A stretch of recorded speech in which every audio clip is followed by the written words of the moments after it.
আপনারা জাতীয় নাগরিক কমিটি, আপনারা তো প্রায় 1 মাসেরও বেশি সময় ধরে বিভিন্ন ধরনের আলাপ আলোচনা করছেন, সভা করছেন। আসলে জাতীয় নাগরিক কমিটি এটি তো এখনো রাজনৈতিক দল নয়।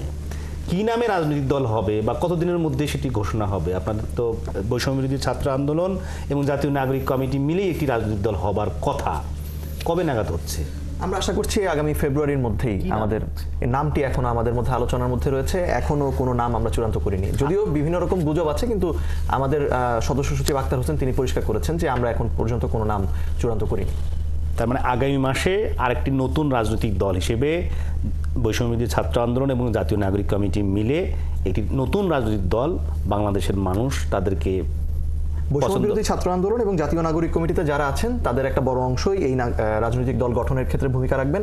তবে একই সাথে আমরা চাই যে গণঅভ্যুত্থানের ভ্যানগার্ড হিসেবে এবং একটা সিভিল প্রেশার গ্রুপ হিসেবে জাতীয় নাগরিক কমিটি এবং বৈষম্য বিরোধী ছাত্র আন্দোলন গণঅভ্যুত্থানের যেই লিডিং প্ল্যাটফর্ম, এরা থেকে যাক, তারা জাতিকে দিক নির্দেশনা দিক, কিন্তু এই জায়গা থেকে যাদের পলিটিক্যাল অ্যাসপিরেশন রয়েছে যে ব্যক্তিদের, তারা মিলে একটা পলিটিক্যাল পার্টি গঠিত হবে। সেখানে শুধুমাত্র এই দুটো গোষ্ঠী না, এর বাইরে থেকেও আসলে অনেকে এসে যুক্ত হতে পারেন। তারা অন্যান্য politically active, socially active, culturally active বিভিন্ন গোষ্ঠী যারা আসলে এই গণঅভ্যুত্থানের সময় ফিল করেছেন যে এখন আমাদের দেশে আমরা অ্যাপলিটিক্যাল হয়ে থেকে আসলে আমাদের থাকার কোনো সুযোগটা নেই, আমাদের নিজেদের রাজনীতি, আমাদের দেশের গতিপথ কী হবে, লাগামটা আসলে আমাদের নিজেদের হাতে নেওয়া প্রয়োজন।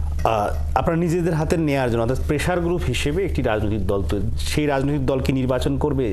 তারা কি বাংলাদেশে নির্বাচন কমিশনের কাছ থেকে নিবন্ধন নিবে, বা নিবন্ধন যদি পান তাহলে আগামী নির্বাচনে তারা প্রতিদ্বন্দ্বিতা করবেন? প্রথমত জাতীয় নাগরিক কমিটি এবং বৈষম্য বিরোধী ছাত্র আন্দোলন এরা প্রেশার গ্রুপ হিসেবে থেকে যাবে।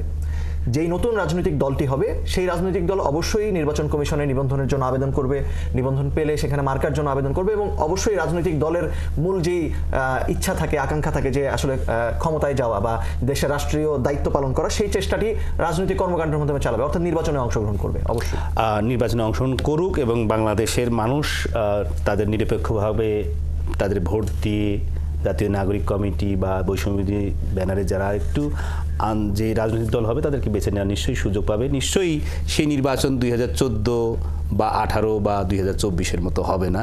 এই জন্য তো আপনারা নির্বাচন কমিশন, সংস্কার কমিশন, একই রকমভাবে নতুন নির্বাচন কমিশন নিয়োগ হয়েছে, কমিশনাররা কাজ শুরু করেছেন, ভোটার তালিকা হালনাগাদ চলছে, ঘরে ঘরে গিয়ে এখন সেই তথ্য সংগ্রহ চলবে, তথ্য সংগ্রহের কাজ চলবে।